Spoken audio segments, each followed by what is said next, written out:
Hi everyone, कसे आहात तुम्ही? आय होप तुम्ही सर्व मजेत असाल, स्वस्थ असाल. मी युगंधरा स्वागत करते आहे तुमचं आपल्याच यूट्यूब चॅनलमध्ये, ज्याचं नाव आहे learn all subjects with Yugandhara. So friends, आज आपण 10th स्टँडर्डच्या डिफेन्स स्टडीज या सब्जेक्टचा स्टडी करणार आहोत. सो जसं की तुम्ही व्हिडिओ लेक्चरमध्ये पाहत आहात, डिफेन्स स्टडीजचं टेक्स्टबुक आपल्या समोरच आहे. So let start. So see, first चॅप्टरचे नाव आहे changing nature of the concept of national security. First चॅप्टरचे नाव काय आहे? Changing nature of the concept of national security. It means national security या कन्सेप्टचे changing nature. Traditionally, national security implied physical protection of the state from external aggressions. तर पहा, traditionally म्हणजे पारंपरिक दृष्ट्या जर विचार केला तर नॅशनल सिक्युरिटी म्हणजे एक्सटर्नल अग्रेशन पासून म्हणजे बाह्य आक्रमणापासून स्टेटचे, राज्याचे प्रत्यक्ष प्रोटेक्शन करणे म्हणजे काय तर संरक्षण करणे. The military dimension of security is an important part, but it is not the sole component of national security. तर पहा म्हणजे काय तर सिक्युरिटीची मिलिटरी डायमेन्शन म्हणजे काय तर लष्करी बाजू इम्पॉर्टंट असते, but it is not the sole component of national security. But तो नॅशनल सिक्युरिटीचा एकमेव कॉम्पोनंट नसतो, घटक नसतो. To be truly secure a nation needs other forms of security. तर एखाद्या नेशनला, एखाद्या राष्ट्राला खऱ्या अर्थाने सिक्युअर राहायचे असेल, सुरक्षित राहायचे असेल, तर besides the military aspect of security, many other aspects like diplomacy or politics, society, environment, energy and natural resources, economics and human resources are equally important as a whole. तर पहा म्हणजे काय तर एखाद्या नेशनला, एखाद्या राष्ट्राला खऱ्या अर्थाने जर सिक्युअर व्हायचं असेल तर त्यासाठी सिक्युरिटीच्या अदर टाइप्सचा सुद्धा विचार करावा लागतो. आणि सिक्युरिटीच्या मिलिटरी डायमेन्शन म्हणजे लष्करी बाजू व्यतिरिक्त डिप्लोमेसी म्हणजे काय तर राजकारण, सोसायटी म्हणजे समाज, एन्व्हायरमेंट म्हणजे पर्यावरण, एनर्जी म्हणजे ऊर्जा अँड नॅचरल रिसोर्सेस म्हणजे नैसर्गिक साधन संपत्ती, इकॉनॉमिक्स अँड ह्युमन रिसोर्सेस म्हणजे आर्थिक सामर्थ्य आणि मनुष्यबळ. तर पहा, या बाजूही तितक्याच इम्पॉर्टंट असतात. The aim of national security is to achieve peace and harmony among people, that is socio political and individual life stability through good governance resulting in nation building. It means national security चे उद्दिष्ट म्हणजे people's मध्ये, सामान्य जनतेमध्ये piece म्हणजे शांतता and harmony प्रस्थापित करणे.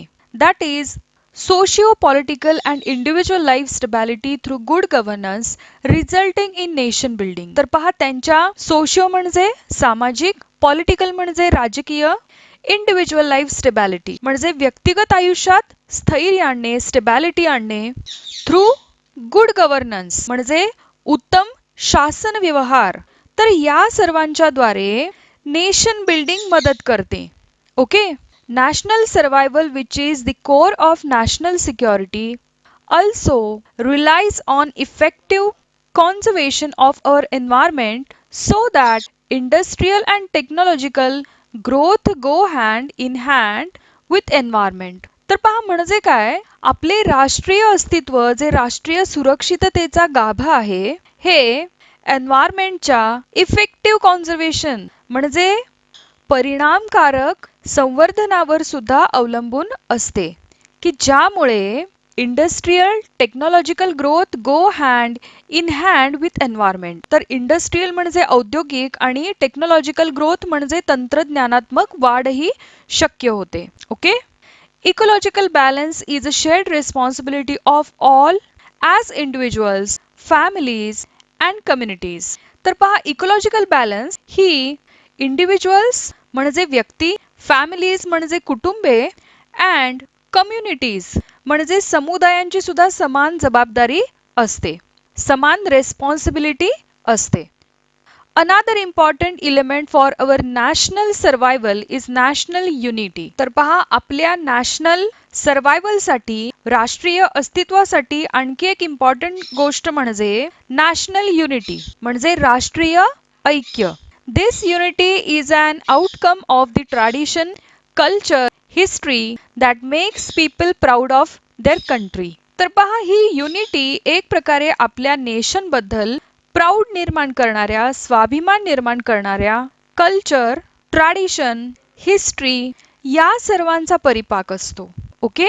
Thus, while the traditional aspect of security is important, there are other dimensions that need to be studied. तर पहा असंही म्हणता येईल की traditional aspect of security important तर आहेच, पण त्याचबरोबर there are other dimensions that need to be studied. म्हणजे त्याचबरोबर सिक्युरिटीच्या अन्य बाजू, otherही बाजू आणि त्यांच्या टाइप्सचाही स्टडी करणे इम्पॉर्टंट आहे. Okay. In the Indian context, the term security is represented by more than one word in Sanskrit language. तर पहा इंडियाच्या संदर्भामध्ये जर विचार केला तर सिक्युरिटी या शब्दाची डेफिनेशन संस्कृत मधील अनेक वर्ड्सचे, अनेक शब्दांचे प्रतिनिधित्व करते. In Sanskrit, the words rakshah, rakshanam, rakshakah derived from the root raksh, meaning protecting, defending, watching, and the word suraksha all mean security. तर पहा म्हणजे काय, संस्कृत मधील रक्षः, रक्षणम, रक्षकः हे वर्ड, हे शब्द फ्रॉम द रूट रक्ष पासून निर्माण झाले आहेत, डिराइव्ड झाले आहेत. आणि सिक्युरिटी याचा अर्थ, याचे मीनिंग प्रोटेक्शन करणे, डिफेंडिंग, वॉचिंग म्हणजे देखरेख करणे असा सुद्धा होतो. सिमिलरली द वर्ड अभयम means fearlessness, elimination of fear, safety and security. तर पहा त्याचप्रमाणे अभयम म्हणजे फिअरलेसनेस म्हणजे निर्भयता, इलिमिनेशन ऑफ फिअर म्हणजे भीती इलिमिनेट करणे, सेफ्टी अँड सिक्युरिटी म्हणजे काय, तर धोका नसणे आणि सुरक्षित असणे. तर असा होतो. ओके. कौटिल्य इन दी अर्थशास्त्र divides the concept of security into internal and external security.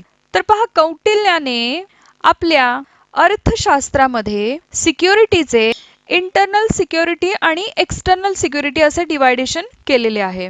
Internal security functionalized as Dandaniti argues that the fundamental duty of the government is to maintain public order and to maintain, protect and increase the wealth of the country. तर पहा म्हणजे काय, तर पहा कौटिल्यच्या या अर्थशास्त्रामध्ये internal security दंडनीती म्हणून कार्यान्वित करण्यात आली आणि सार्वजनिक व्यवस्था राखणे आणि देशाचे संरक्षण आणि देशाची संपत्ती, वेल्थ ऑफ द कंट्री म्हणजे देशाची संपत्ती इन्क्रीज करणे हे नेशनचे फंडामेंटल ड्युटी म्हणजे काय, तर मूलभूत कर्तव्य मानण्यात आले. ओके. नेक्स्ट आपण पाहणार आहोत Chanakya 4th century BCE, otherwise known as Kautilya or Vishnugupta, was an Indian scholar, teacher, philosopher, economist, jurist and royal advisor. तर पहा म्हणजे काय, चाणक्य ही कौटिल्य किंवा विष्णुगुप्त या नावाने ओळखली जाणारी Indian scholar, teacher, philosopher, economics, jurist, royal adviser म्हणून ओळखली जाणारी एक व्यक्ती होती. He authored the ancient Indian political treatise the Arthashastra. तर पहा अर्थशास्त्र हा एन्शियंट इंडियन पॉलिटिकल ट्रिटाइज म्हणजे प्राचीन भारतीय राजनीतीचा ग्रंथ चाणक्याने लिहिला होता. Okay. While the traditional approach to security remains very relevant today, there are some other dimensions that need to be understood. तर पहा सिक्युरिटीच्या संदर्भातील ट्रॅडिशनल अप्रोच म्हणजे पारंपरिक दृष्टिकोन आजही इम्पॉर्टंट असला तरी सिक्युरिटीच्या अन्य टाइप्सचाही अभ्यास तितकाच इम्पॉर्टंट आहे.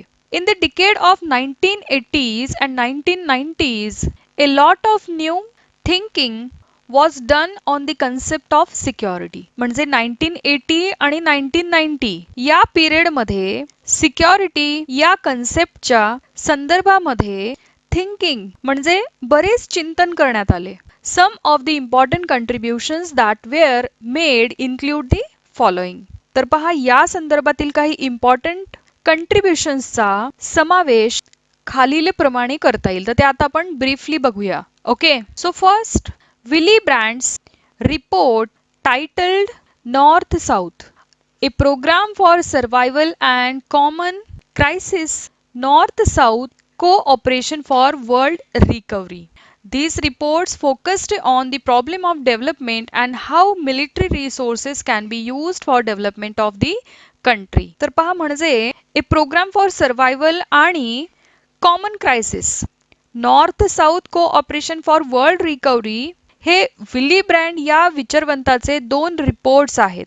These reports focused on the problem of development and how military resources can be used for development of the country. तर पहा या रिपोर्ट्स मधून डेव्हलपमेंटचा क्वेश्चन आणि मिलिटरी रिसोर्सेस यांचा कंट्रीच्या म्हणजे देशाच्या विकासासाठी डेव्हलपमेंटसाठी कसा वापर करता येईल यावर फोकस करण्यात आला.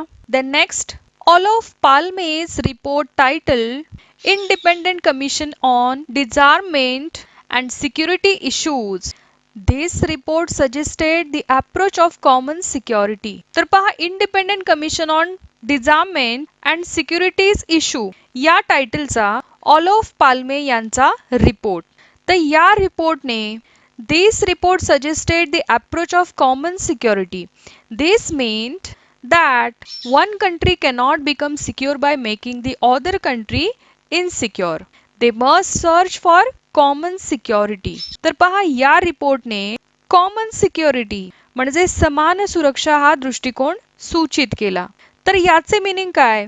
तर याचा अर्थ आहे this mean that one country cannot become secure by making the other country insecure. म्हणजे इतर कंट्रीजना इतर राष्ट्रांना इनसिक्युअर करून असुरक्षित करून कोणताही देश स्वतः सुरक्षित राहू शकत नाही. They must search for common security. तर त्यासाठी सर्वांनी मिळून कॉमन सिक्युरिटीचा सर्च घ्यायला हवा, शोध घ्यायला हवा. Okay, next, Willy Brandt was a German statesman and politician who served as chancellor of the Federal Republic of Germany, West Germany from 1969 to 1974. तर पहा विली ब्रँड हे एक famous German statesman and politician होते आणि 1969 ते 1974 या period मध्ये जर्मनीचे ते चान्सलर होते. He was awarded the Nobel Peace Prize in 1971 for his efforts to strengthen cooperation in Western Europe and to achieve reconciliation between West Germany and the countries of Eastern Europe. तर पहा waste Europe मधील सहकार्य cooperation strengthen म्हणजे बळकट करण्यासाठी waste Germany and east युरोपीय देश तर यांच्यामध्ये समझोता निर्माण करण्यासाठी रिकन्सिलिएशन म्हणजे काय तर समझोता निर्माण करण्यासाठी त्यांना 1971 मध्ये शांततेसाठीचा नोबेल पुरस्कार देण्यात आला. Next, Olof Palme was the Prime Minister of Sweden who chaired the Independent Commission of Disarmament and Security in Geneva. तर पहा ऑलोफ पाल्मे हे स्वीडनचे पंतप्रधान होते, प्राईम मिनिस्टर होते आणि त्याचबरोबर जिनिव्हा येथील independent commission of disarmament and सिक्युरिटीचे हे अध्यक्ष पण होते. He acted as UN special envoy to mediate in the war between Iran and Iraq. तर पहा इराण आणि इराक यांच्यामध्ये युद्धात मेडिएट म्हणजे मध्यस्थी करण्यासाठी UN युनायटेड नेशन्सचे एन्वॉय म्हणजे विशेष दूत म्हणूनही त्यांनी काम केले होते. ओके, सो फ्रेंड्स या चॅप्टरचा रिमेनिंग पार्ट आपण नेक्स्ट व्हिडिओ लेक्चरमध्ये कव्हर करूया. आजचे व्हिडिओ लेक्चर आवडले असल्यास नक्की लाईक करा. तुम्हाला काही क्वेश्चन्स काही क्वेरीज विचारायचे असतील तर तुम्ही कमेंट बॉक्समध्ये विचारू शकता. आणि फ्रेंड्स तुम्ही जर आपल्या चॅनलला फर्स्ट टाइम व्हिजिट केले असेल तर आपल्या चॅनलला नक्की सबस्क्राईब करा. So friends, see you in the next video. Bye bye for now. Take care.